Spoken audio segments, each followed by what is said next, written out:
Most traders observe candlestick patterns, but they don't know when and how to enter. Consequently, they frequently enter at the wrong place. However, if you understand these 7 rules, you'll understand the logic behind the formation of candlestick patterns and learn to make a perfect entry next time. This video is going to be very inspiring, so be sure to watch it until the end. So, the first rule is to identify the correct market context. What does this mean? Let's assume an uptrend is currently underway, so you know that a bullish candlestick pattern generally requires a buy-side entry. For example, here you see a bullish pattern. Let me show you 2 more examples. Look here, a bullish engulfing pattern has formed, and here, a bullish engulfing pattern has formed. So, will we be able to enter at all 3 places? The answer is no. Now, how do you decide which candlestick pattern is valid? Consider the first example. The market is in a bullish direction. The market is moving upwards with large green candles. This means this bullish candlestick is valid, so you can make your entry here. And similarly, consider the second example.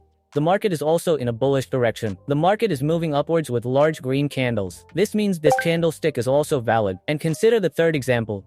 Will your entry be valid here? The answer is no, because the market is currently in a downtrend, and a bullish candlestick pattern has formed here. There's a high chance your stop loss will be hit. Therefore, take a trade if the market is in an uptrend and a bullish candlestick pattern is forming.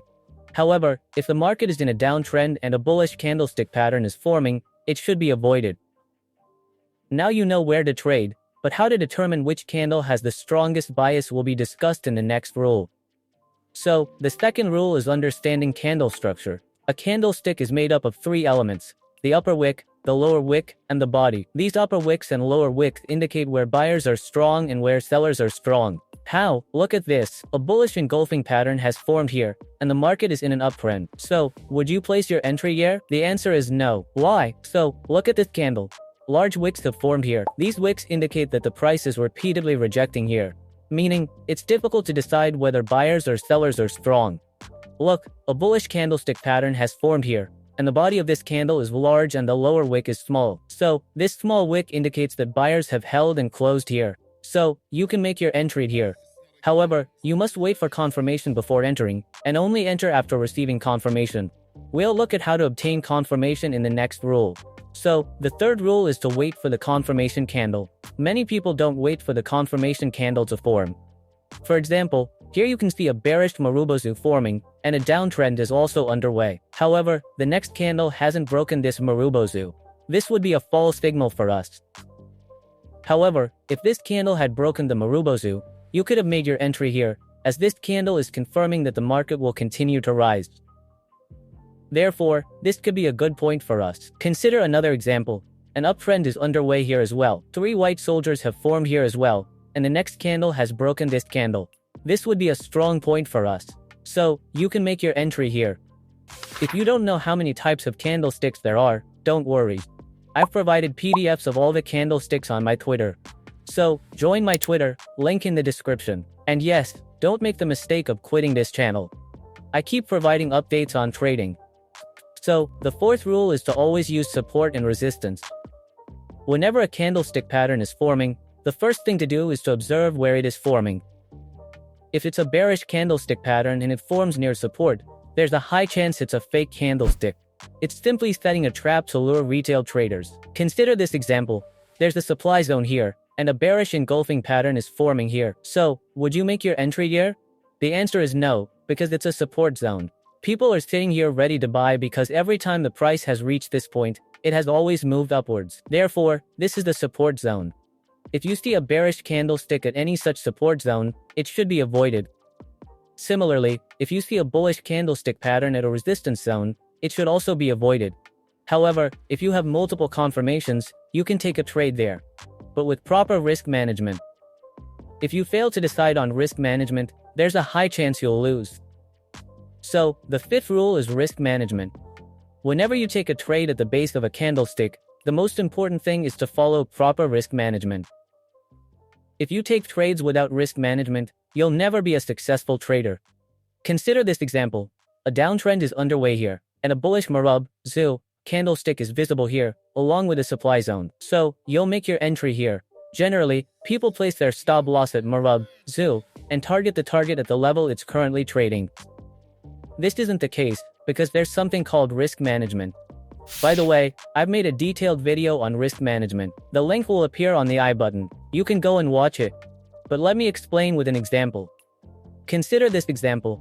An uptrend is underway here, and a hammer has formed here, and this is also a strong demand zone. This means this hammer is valid for us. But first, we need to confirm whether the next candle breaks this hammer's high or not.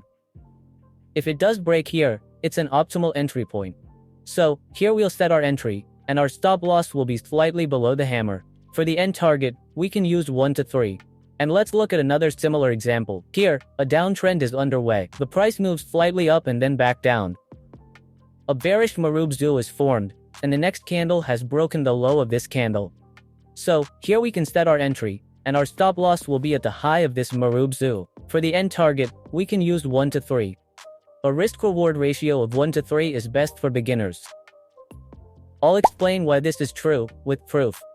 Rule number 6. Multiple time frame confirmation.